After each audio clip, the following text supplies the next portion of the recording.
Talking Sticks is also available on Audible, because I've had people say, oh, I only listen to audiobooks when I'm running or washing dishes, and that's great. But, so now, out of excuses. All right, dialogue. The rules, the regulations, and the room to experiment. Let me see how I switch. There we go. All right. If you've ever read a transcript of a trial or a therapy session, you know that people are actually pretty dull. Just eavesdropping in line at a movie theater. Think, ooh, I'm a writer. This is my big chance to hear something really witty, and very soon you're very much, no, I haven't heard anything witty in some time. Hopefully the movie will be better.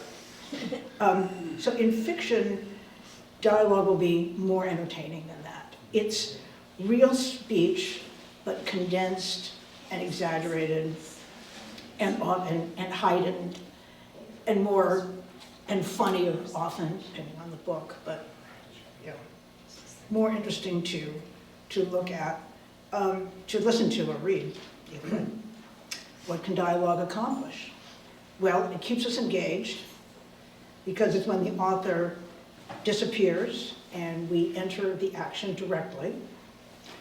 It can show us who the character is, whether this character is easily engaged, eager to please, affectionate, cold, tell us much about a character's background, draw on the character's vocabulary, syntax, vernacular, foreshadow later events. I'm going to use The Great Gatsby as an example a couple of times today because that's a story that I'm going to hope most of you know. If you haven't read the book, it's a masterpiece. If you've seen the movie, there are one of the 10 movies. Many of them are good. Read the book. Read the book. I'm sorry, I'm sure I'm preaching to the well-educated. In the book, and I've used this elsewhere, Nick and Jordan discuss Jordan's careless driving. She says, you're a terrible driver, and she says, no, I know, but people will watch out for me, and he says, but someday you're going to meet somebody as careless as you are, and guess what? Okay, spoiler alert, there is an accident, a car accident, pivotal car accident late in the novel, which this foreshadows. And yes, dialogue can further the story. For example, I want a divorce. What's going to happen after that? We'll see. All right. The rules. As is always the case, rules are meant to be stretched and sometimes broken. Now I'm going to go through the boring parts. But you'd be amazed how many people, I'm sometimes amazed people don't always know these, and they're important, especially if you're going to have an editor look at your work, and especially if that editor is thinking of publishing your work. You definitely want to know these rules. You start a new paragraph every time a new character speaks. Periods and commas go inside the quotation marks. Yes, Wikipedia does it differently. It's all chant for the USA. That's how we do it. Inside the quotation marks. I'm a little passionate about this because a certain person, I won't name my husband, will print these things out, and he's a Harvard guy, you know, but he does it the Wikipedia way, you know, and yet I keep him strong. I proofread his articles and no, okay, inside, all right. So, for example, thank you for coming, she said, comma inside the quotation mark, and then the pronoun he, she, or they is not capitalized. But if what follows the quote is an attribution, in other words, we're telling the reader who's talking, end the quote with a comma, as in, I love you, close quote, Marie said. If not, end with a period, I love you, period, close quote, Marie slammed the door. It's okay. It's okay. I'm still okay. Sorry, I have to lean close to see, to swipe up here. A question mark or exclamation point goes outside the quotation marks unless it's part of the quote. Then he told me he was filing for bankruptcy, exclamation point, versus then he said, comma, I'm filing for bankruptcy, close quote, exclamation point, close quote again. Yes, note that dialogue within dialogue uses single quote marks. Once again, the British do it the opposite way, but let's not get confused. Okay, let's stick with the American way. When you start a new paragraph with the same character speaking, drop the close quotes at the end of the preceding paragraph. For example, I'm still mad at you, period. No close quotes. New open quotes, I'll get over it, he said. I started dictating text messages a while ago because, to be honest, that double thumb thing is a little hard for me. I love how the iPhone at least will open parentheses, he said sadly, close parentheses, comma, close quote. They actually do the open and close parentheses. I love it. It makes me feel very important. It reminds me of my dad dictating letters before we had this little thing called the internet. Okay. Avoid cliches. Yes, people use cliches when they talk frequently, in fact. And when you start thinking about them, you start hearing them in your own speech. You threw me under the bus. You're making a mountain out of a molehill. He's been watching me like a hawk. Cliches in dialogue are acceptable up to a point, because that's how people talk. And you are simulating real speech. However, let this be an opportunity to say more about the character who is speaking. She was as loyal as your skin and as patient as the floor. That's from Kate Vaden by Reynolds Price. I thought that was, I must have read that. I read that 30 years ago at least. But it's so beautiful. It's such an original metaphor that stayed with me all these years. His idea of a good investment is seize candies for sake. You know your audience, I don't want to make any assumptions. And that's from Geisha Confidential by Mark Coggins. Sunnyside, do that be a remark from our stick bride or how she likes her eggs fast? And that's from Oldest Living Confederate Widow, Tells All by Alan Gurganis.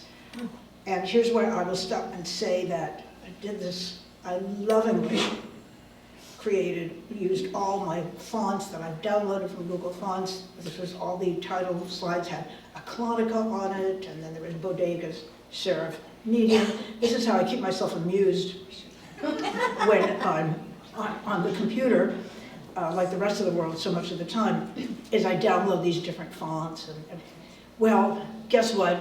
Then last night at 11 p.m. I discovered that the iPad wouldn't take all the fonts that were on my computer. So that's my long way of saying, and I'm famous for my long ways of saying things.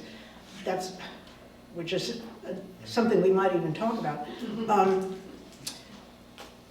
That I discovered a couple of the slides were cut off. I did my best to adjust them. Come on, Donna. All right, let's see. All right, look at it. All right. Yeah. There we go. Okay. Expository dialogue.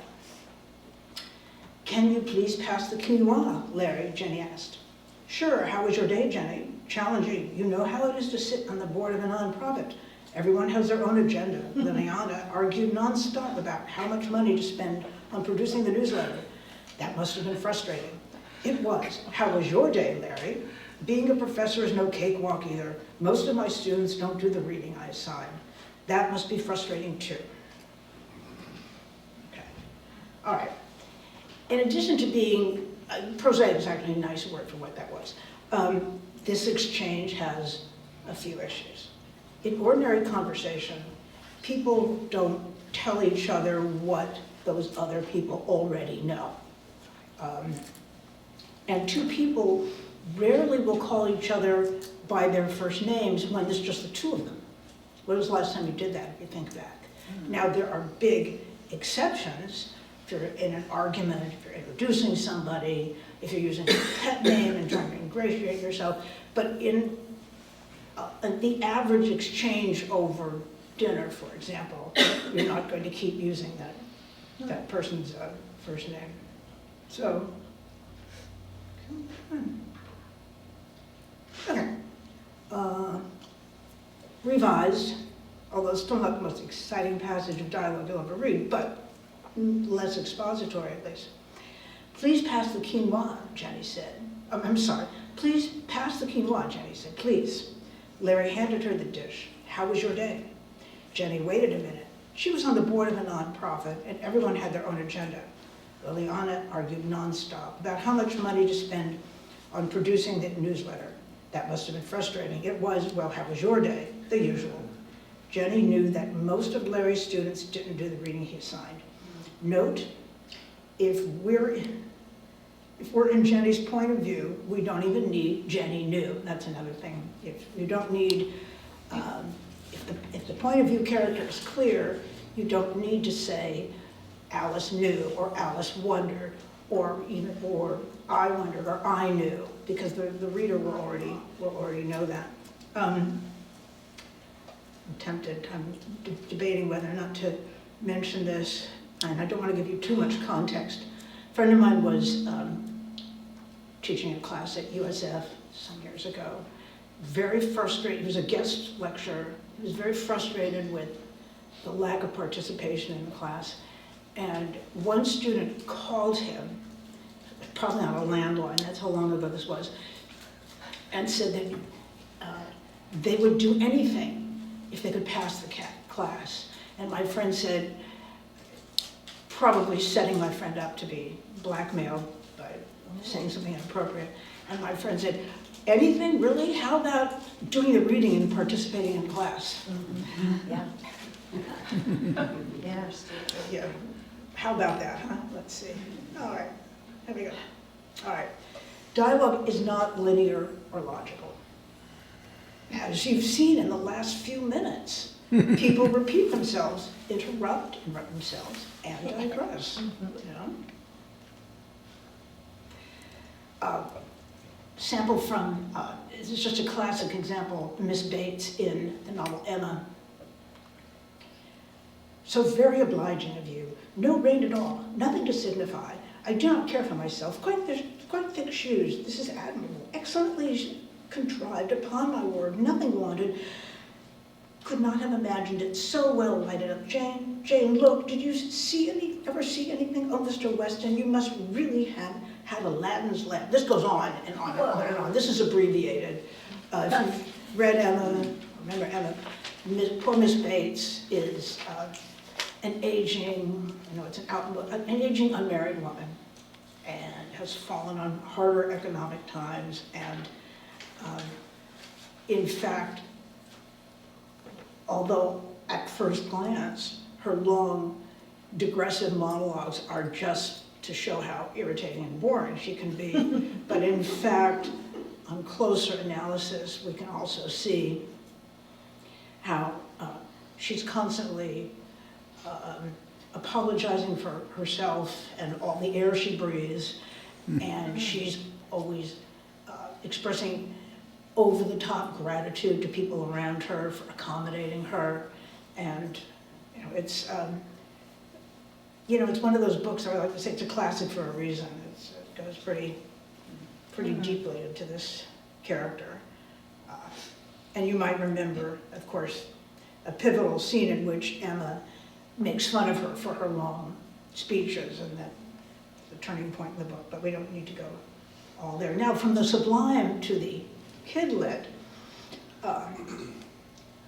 again, read this 30 years ago and it stuck with me. I mean, when I read this 30 years ago, I was reading it to my kids, don't worry. The Berenstain Bears, and let's see,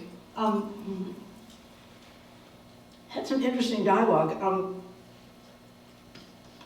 This is and I knew I was in trouble when if you followed the Berenstain Bears, well, I wouldn't hold it against you if you didn't. But whenever it was a long time ago, we'd read all the books, and then we found out that Mama Bear was having another baby, and I was so excited that they were having another baby. Anyway, I've kind of moved on, but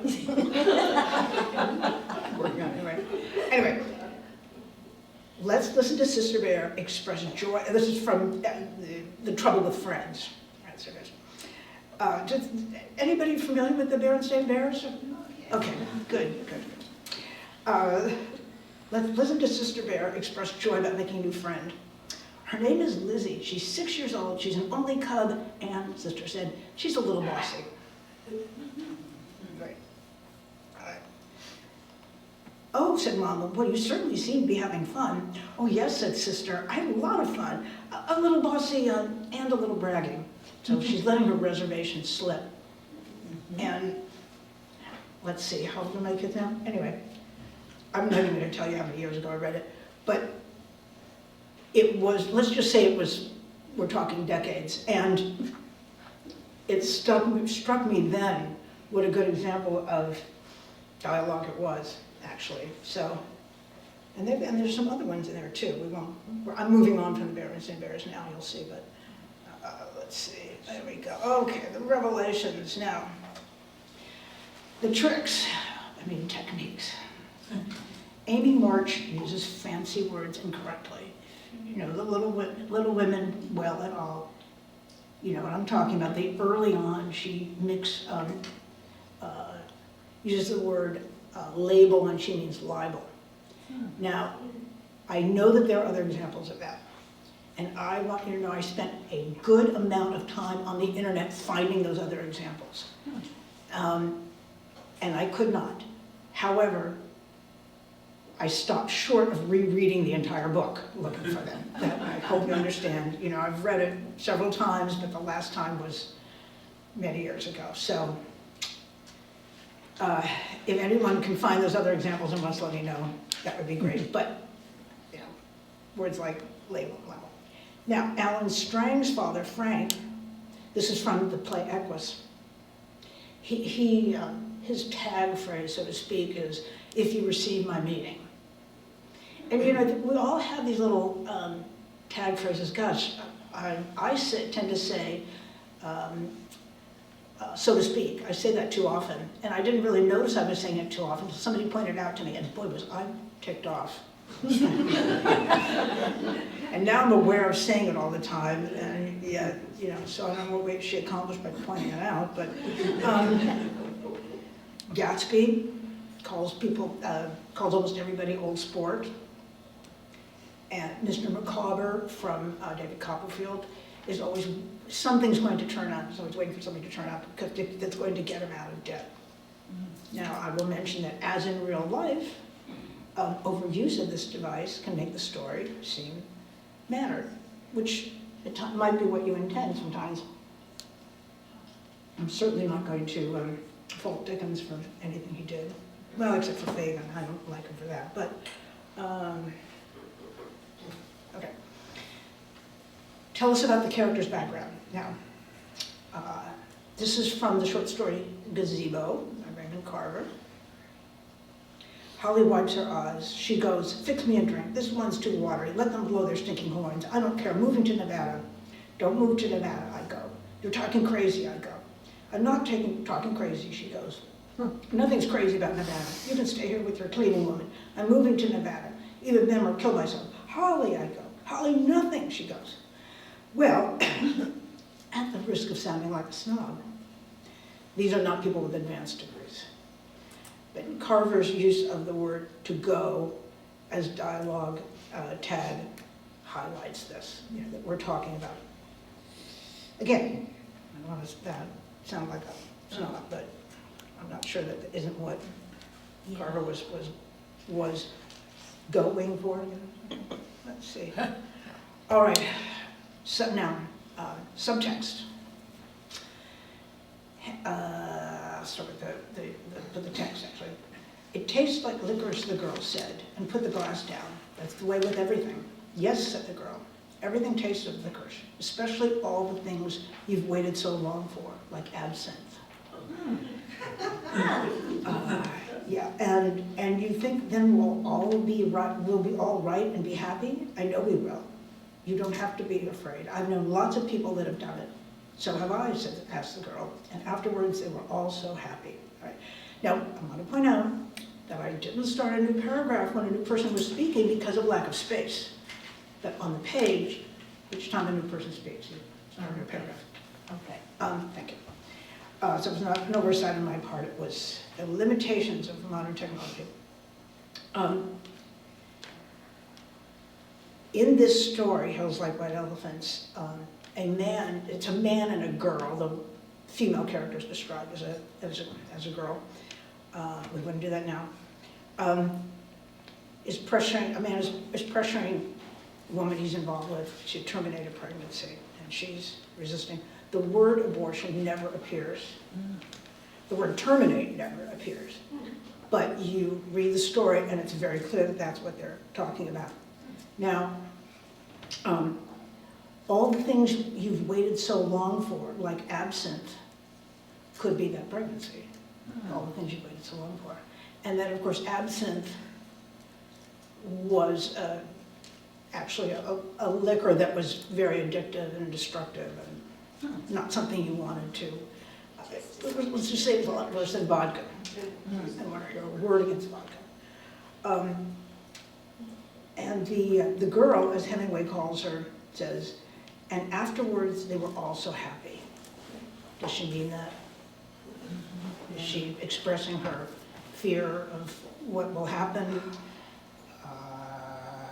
including dying in the process?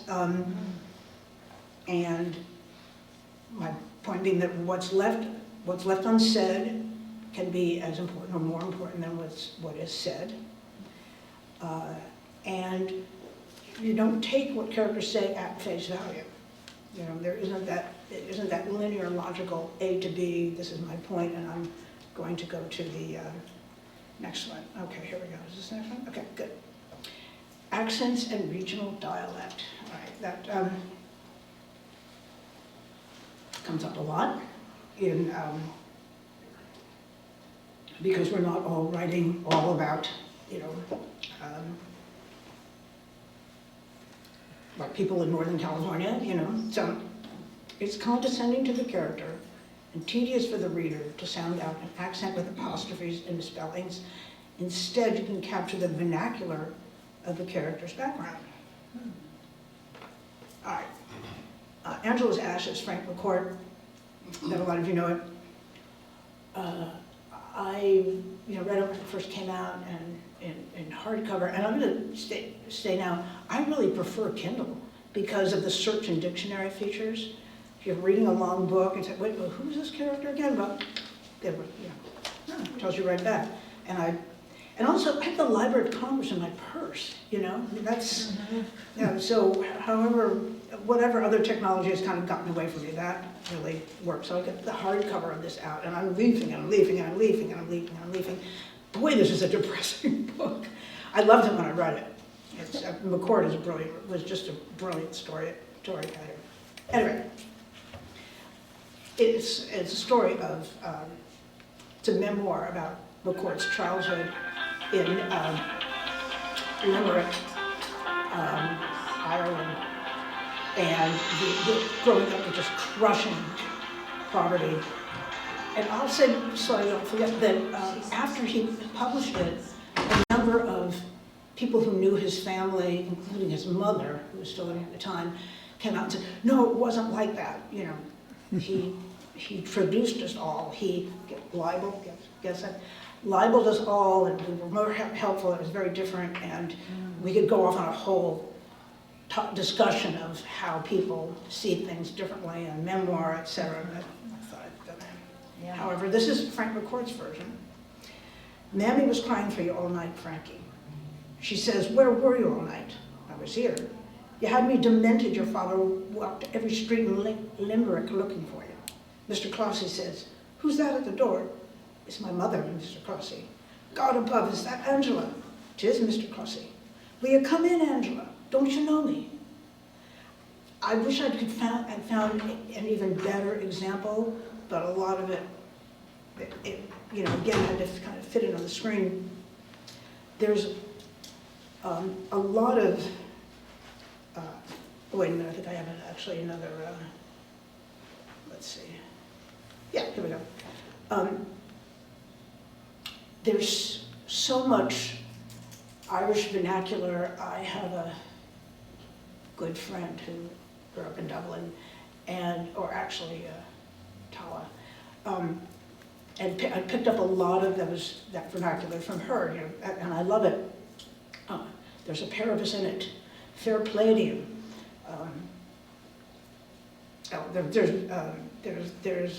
It's a good job. It's a good job that blah, blah, blah, blah, blah. So throughout, McCourt uses that way of people speaking. There's only one word that he spells out, and that's Egypt for idiot. Mm-hmm. And that one word gives us much the sense of the Irish accent that people are using. Yeah, I'm just looking back at my text here. Oh, and tis, people say frequently, that's not exactly sounded out, but tis is the last word of the book on its own page, and then it becomes the title of his second memoir, which wasn't quite as compelling because nobody's starving, but he was the kind of writer that just could make wallpaper interesting. By the way, this carpet is fabulous. That's what they call loose association. Yeah. But I've been meaning to say it since I walked in. Okay. All right. This is from The Help, Catherine Stockin, another, I would imagine, widely read book. And I'll take this moment to say that, unfortunately, and this is just, you know, the nature of the beast.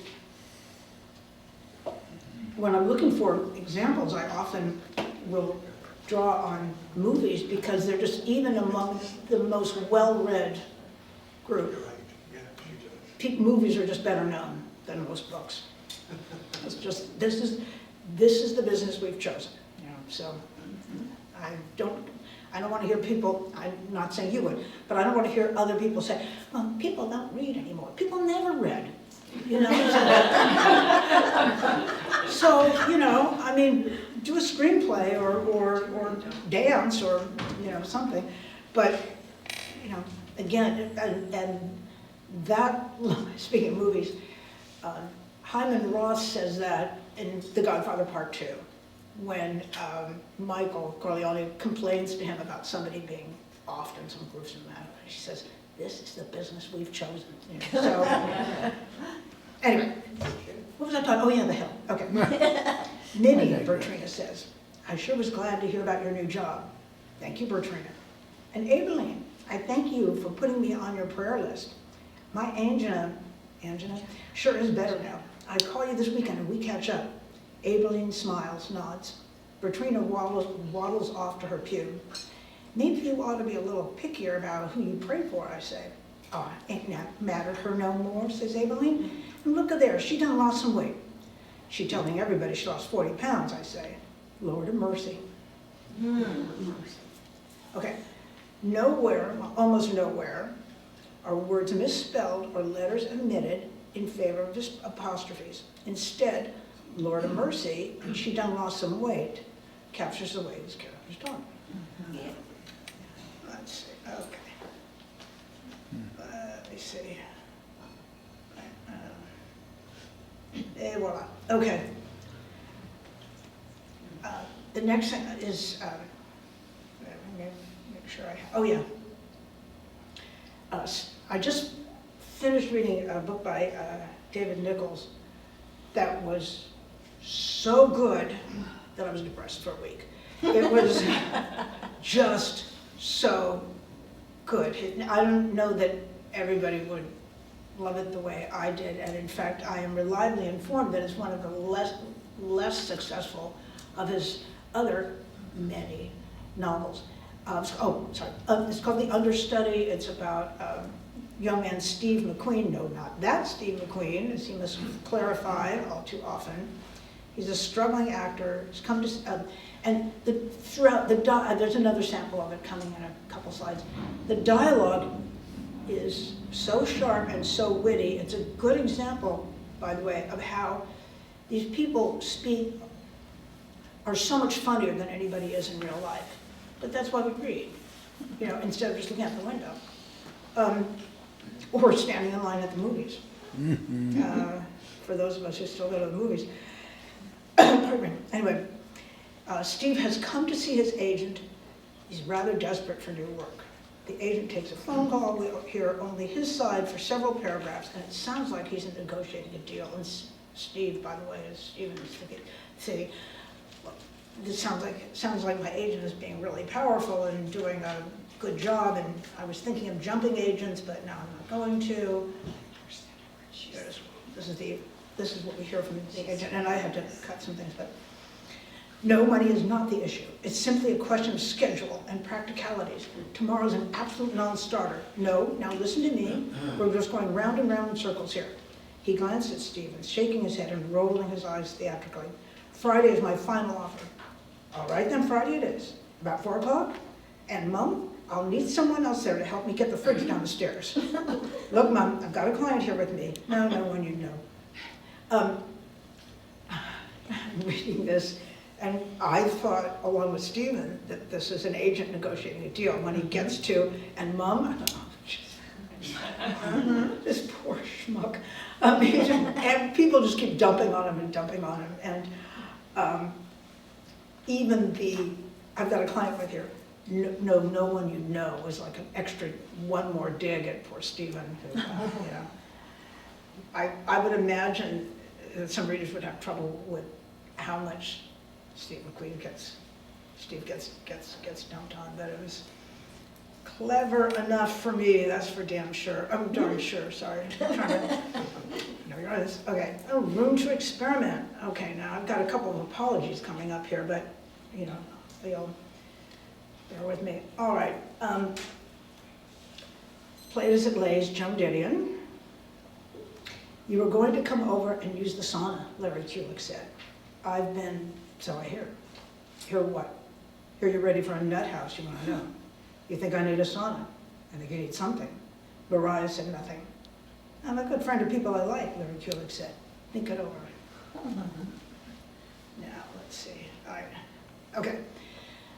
Larry Kulik, this is another example of subtext, because without saying it specifically, he's obviously offering to help her in return for sexual favors. But what struck me when I read this a long time ago, there are no question marks. Somebody once said, I'll propose something completely different. It only takes a 1 degree change in temperature for water to freeze. And that has stayed with me again, not apropos of writing, but apropos of many things, and apropos of writing. Just taking the question marks off of the dialogue, not just in this example, but throughout the book, tells us that these characters are, especially Mariah, she tells us it's Mariah, by the way, not, even without the H. These characters are so depressed that they can't even raise their voice at the end of a sentence. They can't even say, hear what? Hear what? Very subtle, a little punctuation, goes a long way. Now here's where I'm a little embarrassed, but it worked for me. I actually got something that I quoted from one of my own novels, which is also experimenting with punctuation. Here I'm crying. And this is a couple who have been, the tension between them has been rising for some chapters, and they finally get into this argument. But it starts with the husband. That's funny, funny, funny. Do you know that that's still a big joke around the office, which makes me a big joke? If you're a joke, it has nothing to do with anything I've ever said. I fired back. The bullets kept flying. How many other times you've embarrassed me? Made me kick my own sister out when she needed me? have the sense of humor of Heinrich Himmler, 25 pairs of identical black shoes. Feed Jack so much junk food he's going to be as fat as you are by the time. Dress him like a girl. Gave up teaching him chess after 5 minutes. The time when, I'll never forget how, you always have to. He drummed his fingers on his desk. We were both exhausted, but not out of ammo, not even close. So we don't need, we don't need to see who's picking up something from the desk or who's playing with the computer or who's walking around the room. It's just the insults being fired with the ellipses.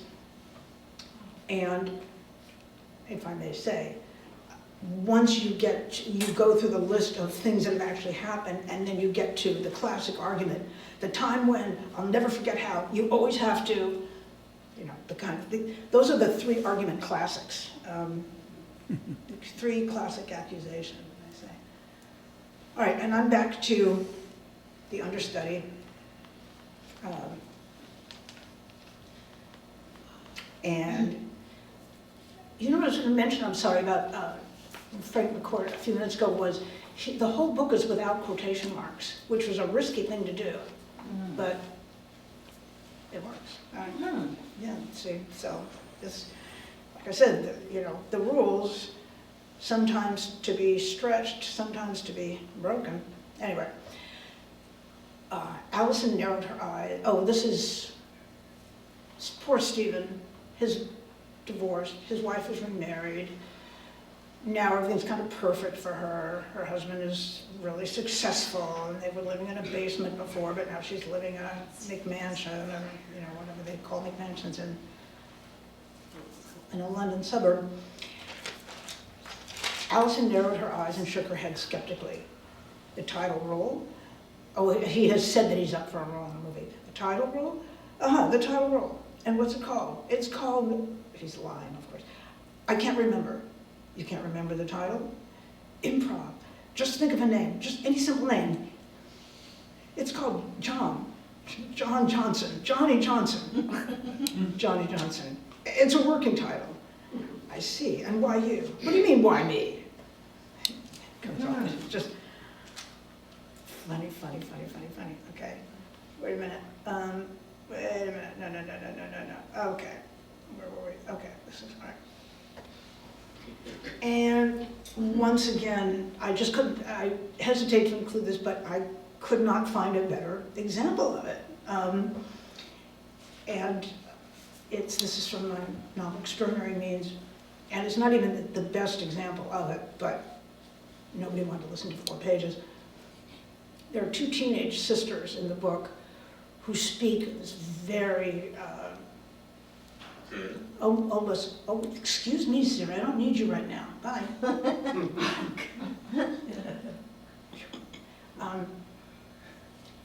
They have what's almost a private language, so it should always be comprehensible, but it's a lot of invented slang. Like the time Melissa went to Europe for the summer, and then she said she wasn't going to come back, Becky giggles. Dad had a major heart malfunction, because like the worst nuclear event ever is not finishing college. But now, like, he doesn't want me to go to Paris like I want to, because he knows I'm more independent than she was. And he's like so scared I really wouldn't come back. It's so bunk.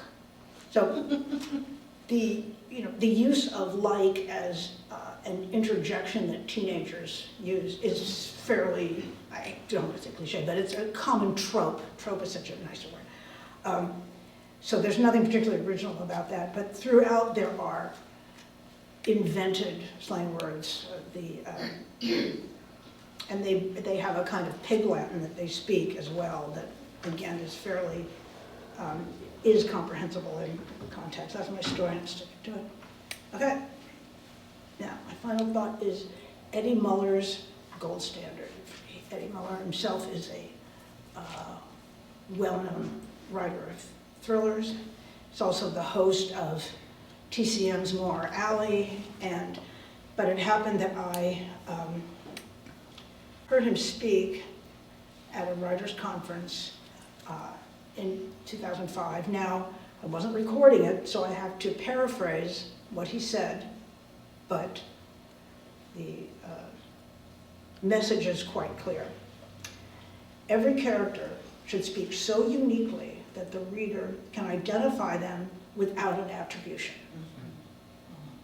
Now that is the Platonic form of dialogue.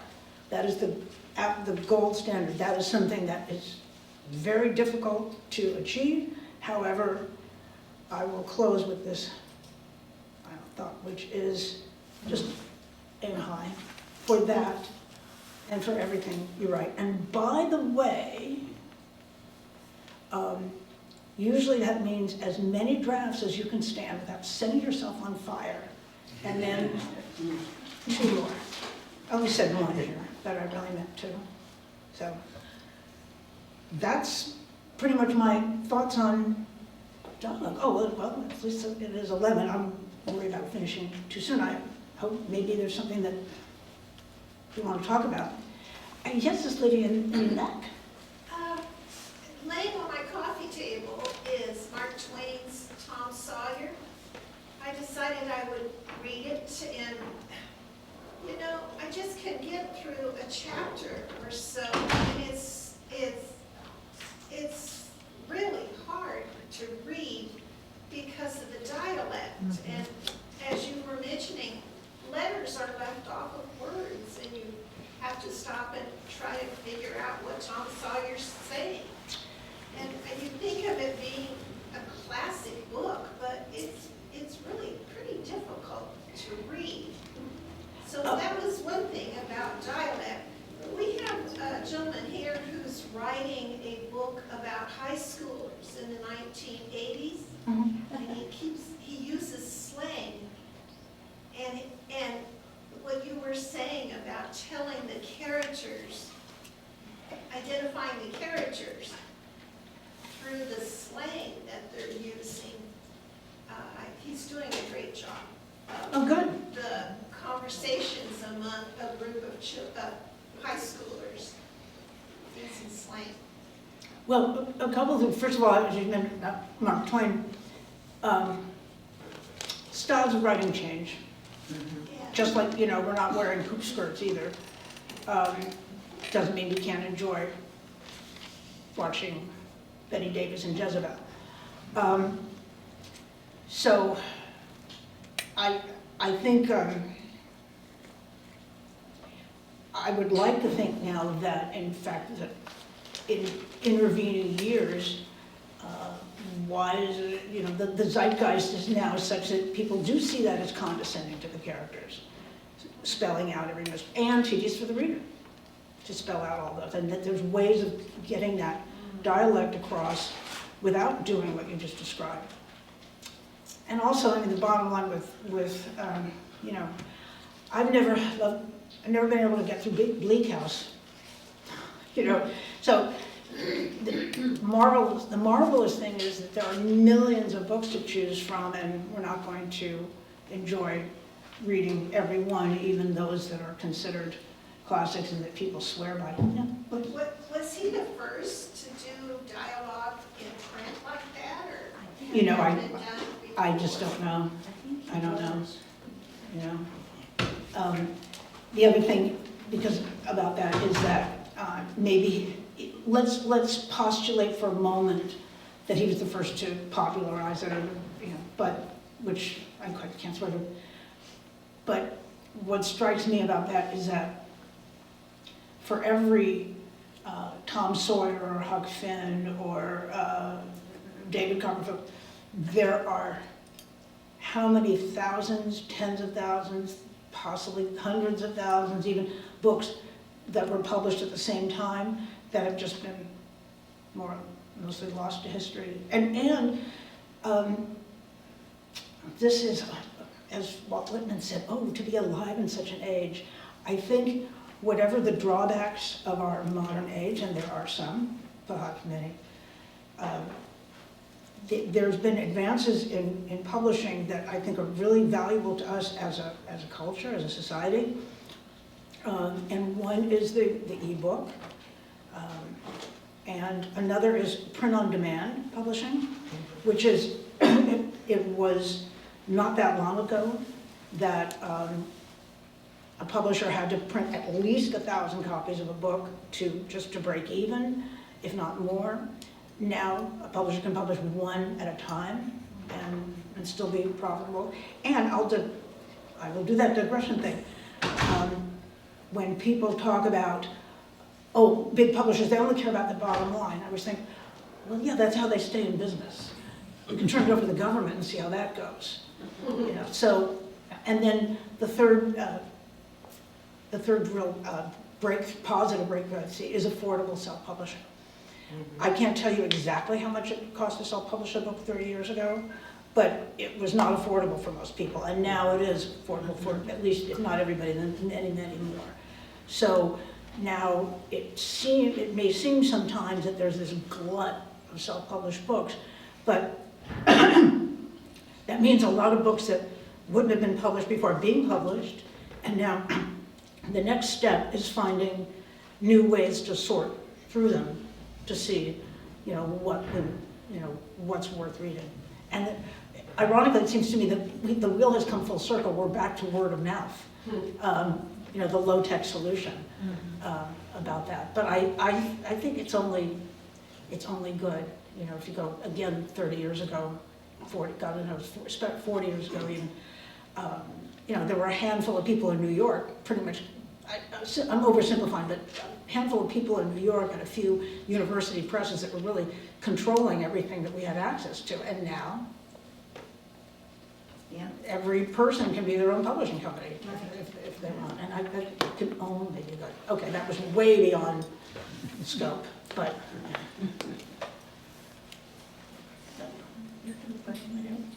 Yes, this. How do you feel, speaking of the vernacular and that type of thing, the dialogue, how do you feel about introducing in a first conversation maybe a mispronounced word and misspelling it to show it's being mispronounced?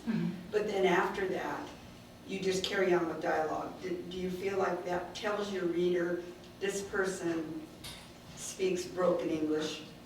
And Yeah, do you know what I'm saying? I think so. You mean, in other words, could you give me the example of the word, maybe? Yes, I'm working on a story that takes place in a small Japanese community in California, and they've come back from the internment camps. And the students say, let's see, now I can't remember. Good morning, Mrs. Mello. They can't say R. Okay. Okay, so I researched it, how would they say that, and I printed it that way, or I wrote it that way. But then after that, I have the teacher say, we're still working on our R's. Okay, and then because they've been in the camps, they have been speaking Japanese, they haven't been speaking a lot of English. So then after that, I never have any other mispronunciations. That sounds fine to me, especially because you explained the misspelling. Mm-hmm. So, I mean, that makes all the difference. Otherwise, you know, I could see if it was just, was it Mero, she says, something like that? Yeah. She says Mero. Yeah. I could see if you just left it at that and not commented upon it, that some reader might say, oh, this is a kind of a contest, we're making fun of Japanese, a Japanese accent. Okay, So, because I was concerned about that. yeah, but you're acknowledging it, so and then, you know, having the same character change L's to R's repeatedly would definitely sound condescending after that. So I think the one time I think that sounds good. Okay, thank you. Right one. I guess the gentleman right in front of me. What about speech patterns? As far as, you know, differentiating characters or giving more character to a person's dialogue. You know, somebody might speak in really long sentences, another character might speak in really short sentences. Somebody might, everything they say is a question, or, you know, I think, is there a way that you can use the psychology of the person or the mental state of the person to color the speech? Oh, absolutely. I mean, I think that's the goal, actually. to do exactly that. That, everybody, has their own strategies, their own agenda, and their own self-consciousness about how they speak, or self-consciousness that might be unconscious, if that's not too much in contradiction. So, absolutely. Absolutely. Thank you. Yes? Okay, here's the situation. The first speaker uses the word epiphany. Mhm. And then the next speaker is saying something like, yes, that's right, I had a EPI ... EPI ... And then the original speaker says epiphany. Like if you use a word and the second speaker can't quite remember it, but Yeah. kind of remembers it. Is that correct, or is there a better way to do that? It looks a No, little that- awkward on the No, page. that sounds like a good way of dramatizing what's happening, Okay. Yeah, definitely. And this is reminding me of, The and- is okay? yes, they're called ellipses, Okay. ellipses. When you want to, and An yes, ellipsis. ellipses. Yeah. Oh, ouch.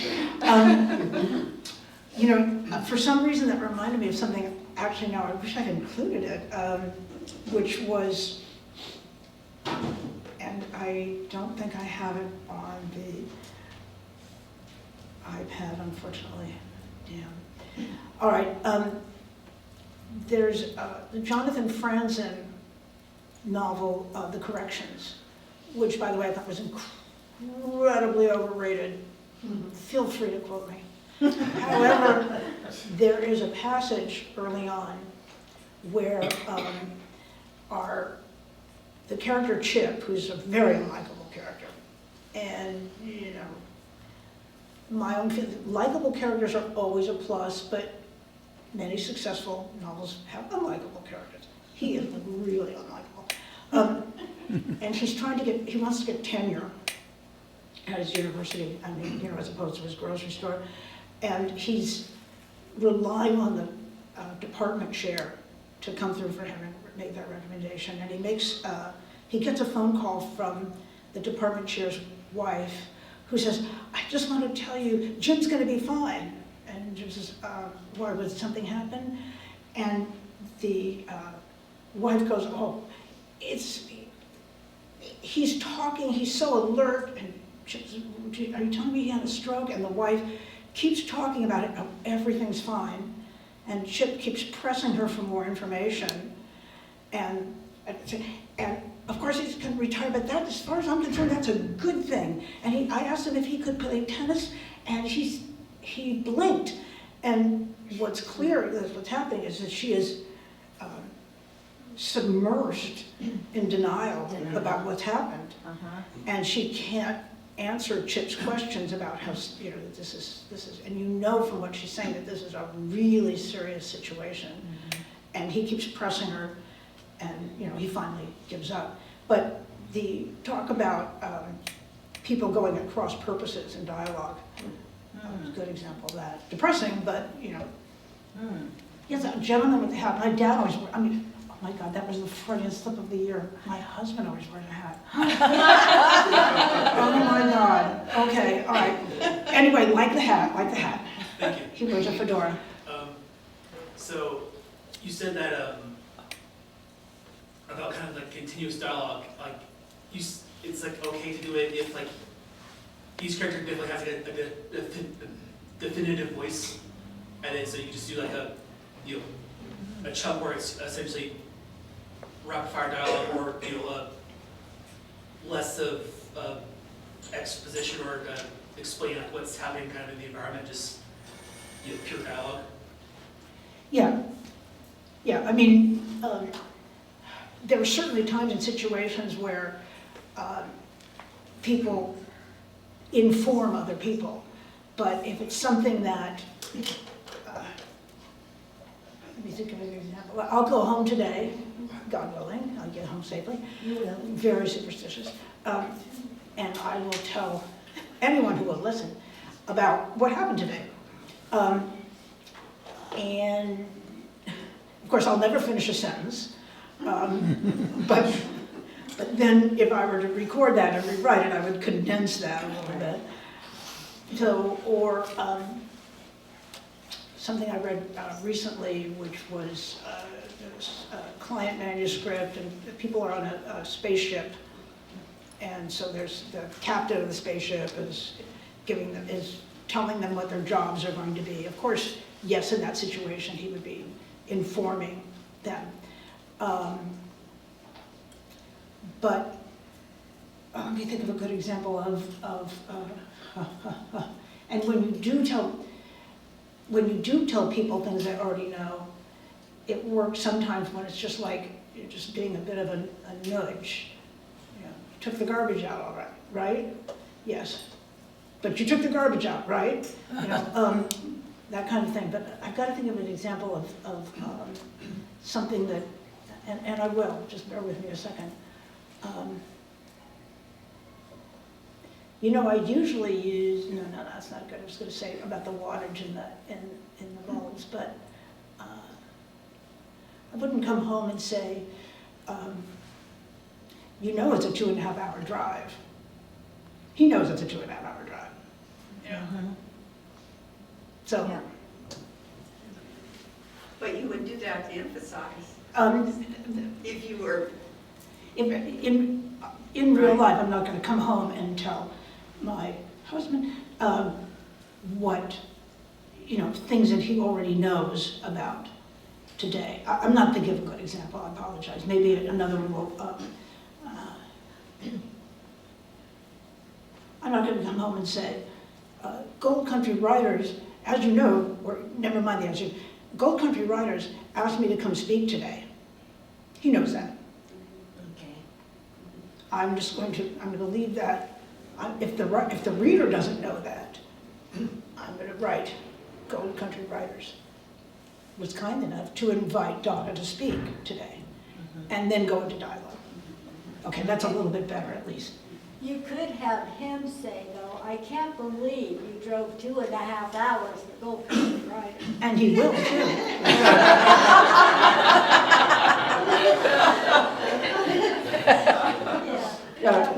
No, what he's on to now is like, be sure you leave Sacramento by 3. Be sure you leave Sacramento by 3. Because I'm meeting somebody else afterwards. And yes, dear. Yes, dear. Yes. And that's how you write that dialogue. Yeah, Yes, that's right. Yes, dear. Yes, I got that. Thank you. But you're absolutely right. He's not going to say that because. No, he would say that, but the reader, if you wanted the reader to know you had driven 2.5 hours, this is what I think I'm getting out of this. But you wouldn't say it, but if he said it sarcastically, the reader would know, and it would be like normal dialogue, wouldn't it? Yeah. Or I might come and say, and I won't, by the way, but I could come and say, I can't believe I did that.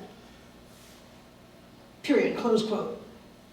Donna had just driven, blah, blah, blah, blah. Yeah. That's where people get into the expository dialogues. Yes, this lady with the M.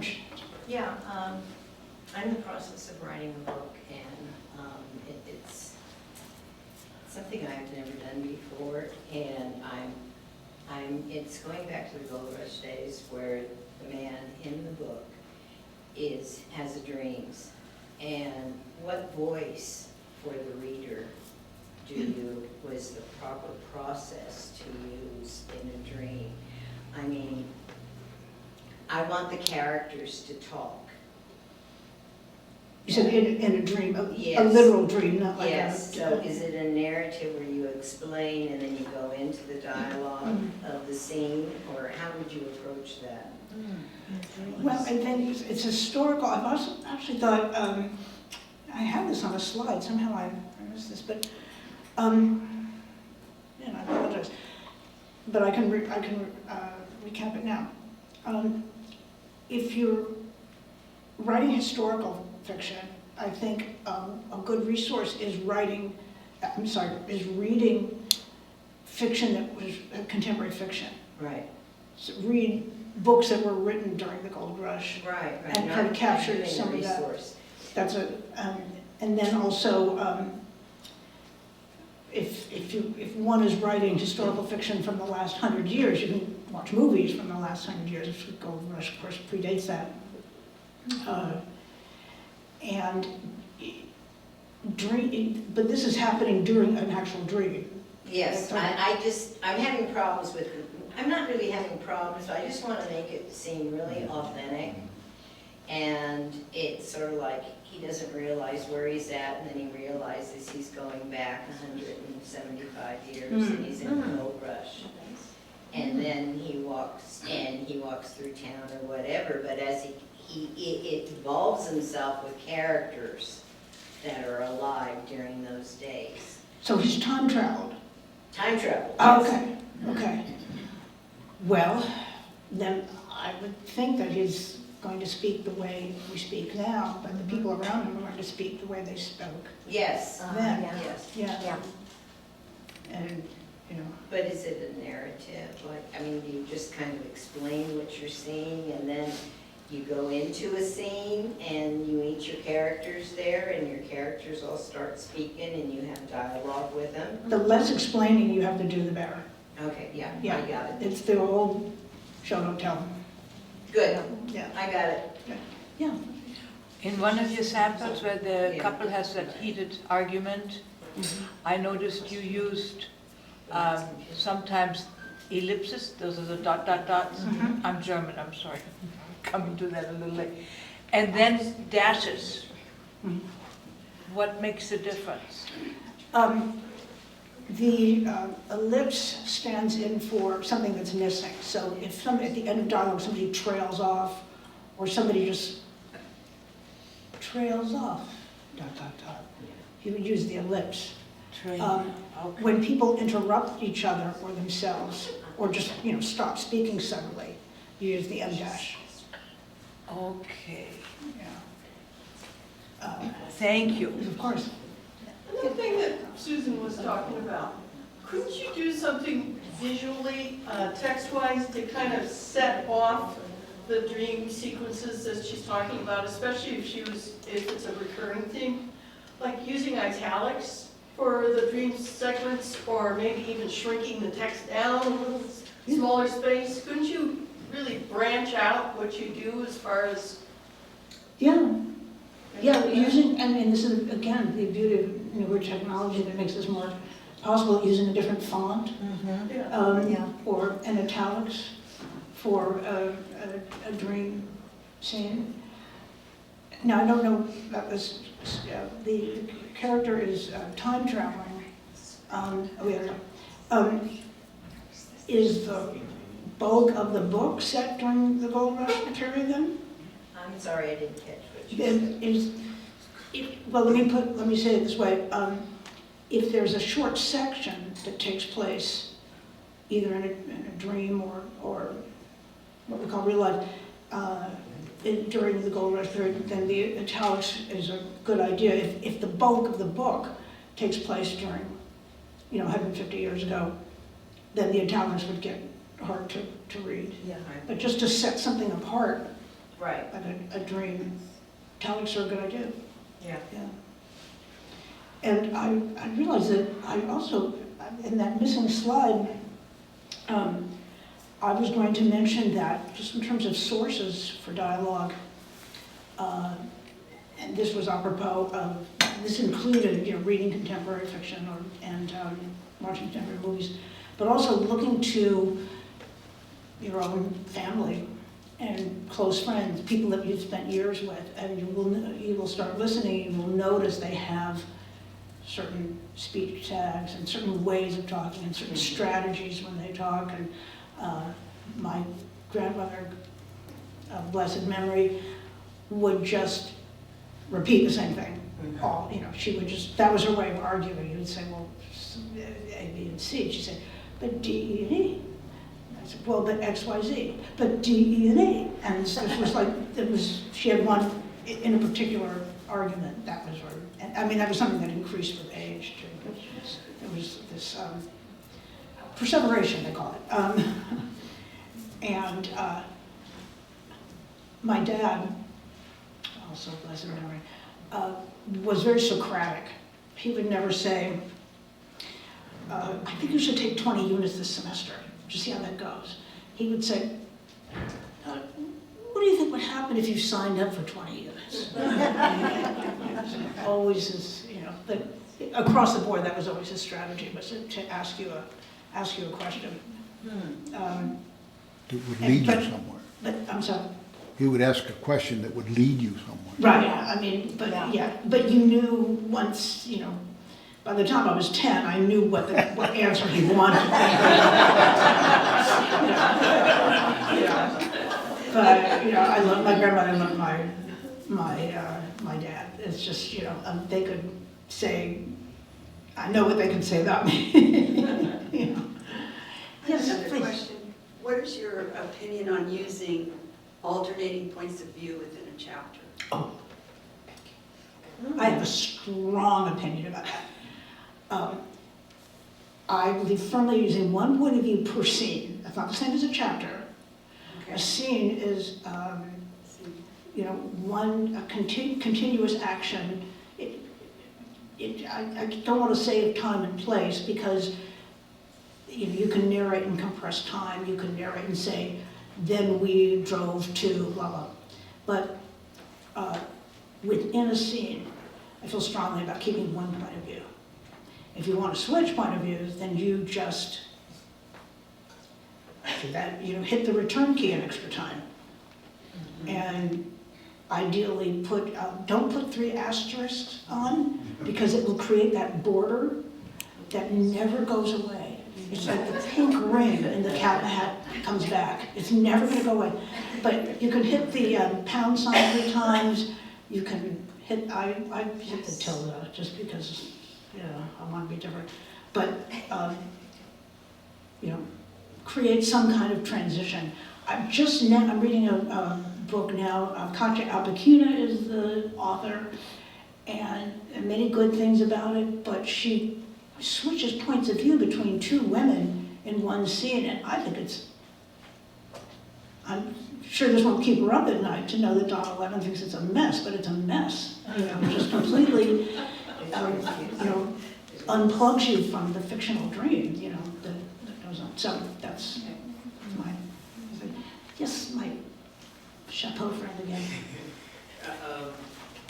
I have, what I realized the kind of book I'm writing is also kind of separated into 3 short stories that kind of shift between a sort of a timeline, and in one of them I have a lot of sort of internal dialogue going. To make it more consistent, would it be easier just to have that kind of throughout the other 2 as well, or only in from the one kind of story, even though it's the same character technically? Okay, I'm not quite sure. I mean, you're talking about somebody's interior monologue. Yeah, just from a story, a dialogue perspective, if having,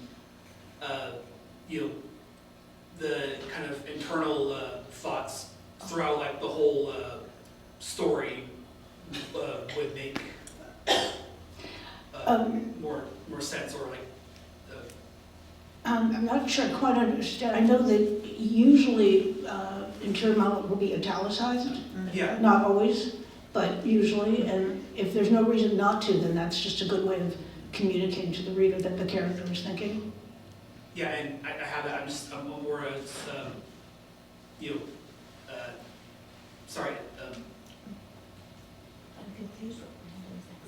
If I can address that? It's going to depend entirely upon the point of view that you're telling the story from. If you're first person, second person, third person, omnipotent, third person limited, cinematic, what you don't want to do is go from one person's thoughts to the next third person's thoughts. You want to keep one point of view in that scene or in that chapter. Yes. Otherwise you're head hopping. Yeah, well, Yes. it would just be the one character's perspective. Yeah. On a similar line, an internal, in some of the scenes I'm writing, I'm arguing with myself, Mm-hmm. mentally. Uh-huh. You can't do that. Oh, yes, I can. Well, you better not. Oh, yes, I will. No, that's going on in my head even as we speak, yes. How do you show that dialogue? Sort Is it of, all in quotes? Is it all italicized? a character is arguing with himself. Correct. I would italicize that and start a new paragraph every time. Just every time a different part of So it. every new thought is a Every new new thought's a new paragraph. paragraph. So Yeah. point, counterpoint, Right. point, counter. Yeah, Thank you. new paragraph. No, she's talking about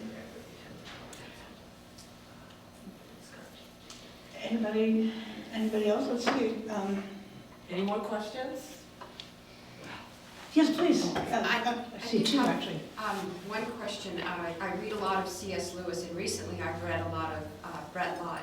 And when reading them, as you said, you know, older C.S. Lewis wrote in the 30s, 40s, and 50s, and 60s. And the way that people wrote in those days, especially Oxford Dons, run-on sentences were considered literary, you know, and we don't write like that today. Oh, good.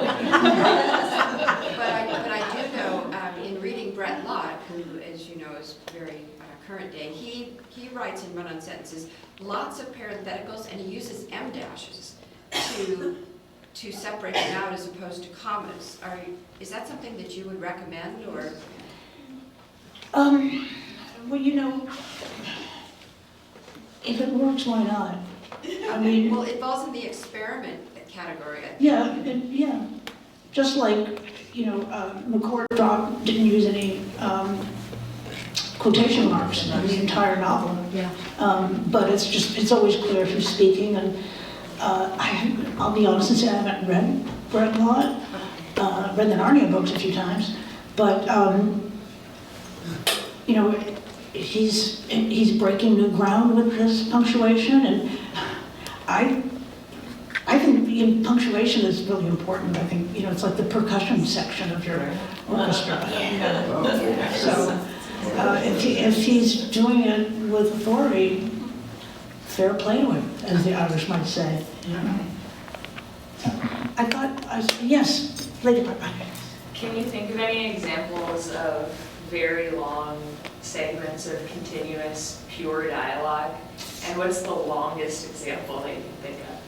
Okay, well, ironically, or coincidentally, when this lady mentioned Tom Sawyer, I remember from 4th grade when Mrs. Garton was reading it aloud to us, there's this long passage early on without any attribution.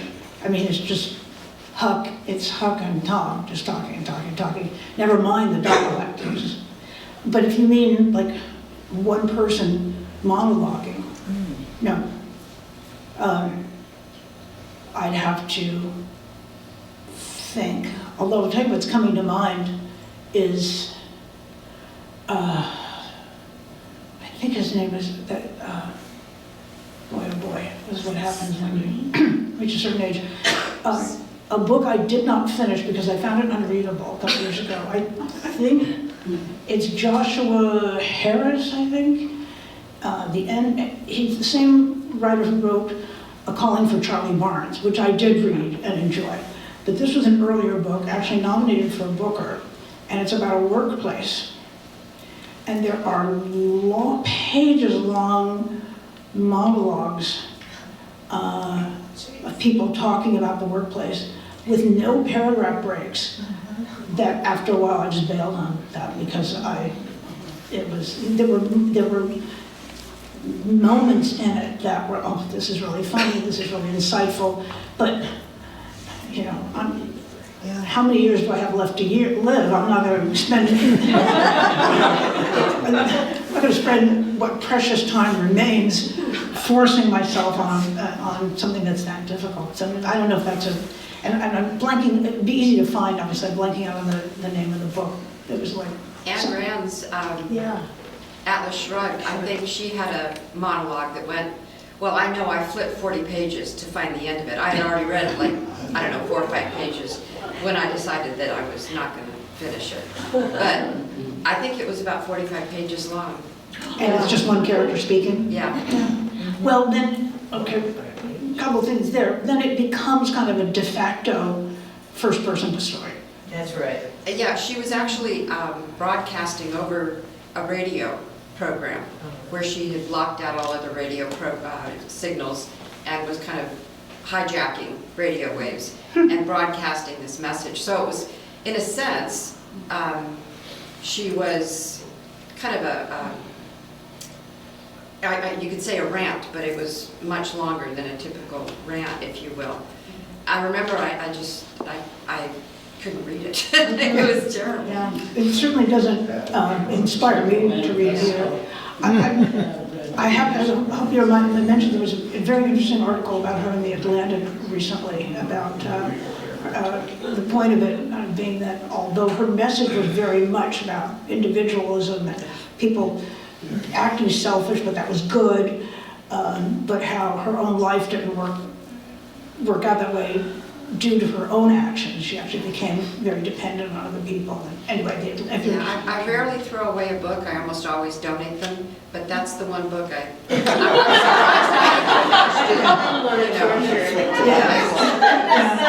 Right, so is history. but she has her cult following, or she had her cult following. I think people follow her quotes because she has some very interesting quotes. But when somebody gives me one of Anne Rand's quotes, I said, have you read the book? And they go, oh, well, you know, it's like, I don't know, 800 pages or something. And I said, if you think that Anne Rand is great, go read the book. Don't just quote her. Go read the book, and then I think you'll change your opinion. Very good advice. Very good advice. That's something. Yes. I see chapters of writing, sometimes coming out of critique groups, where everything that happens in dialogue. That is to say, it's not just random exposition, it's everything that happens, literally, has to be talked about. And the talking is where it happens. It drives me nuts. What kind of rules would you, if you were encountering something like that, how would you talk to that person? What would you say to them about, you know, talking about showing, not telling? They're telling everything, yeah. I would look at what is being said and whether it would be better dramatized. It depends on, you know, what's being said. I will say, with the David Nichols book I quoted from a couple of times, there are a number of fairly long passages of dialogue that are just so funny and so revealing that I have no problem with them. But none of them are expository. There was just even, you know, I always say when the writing stalls, go back to what the characters want.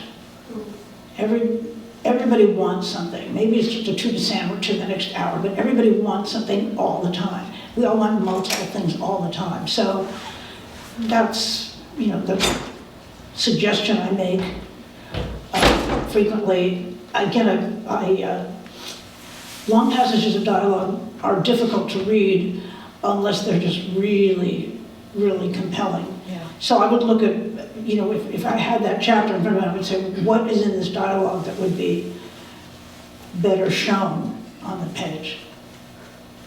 You know, and I wonder sometimes if just as a generation, as a few generations now, we're moving toward writing more dialogue. Fiction is more dialogue heavy because we've been influenced by movies and television.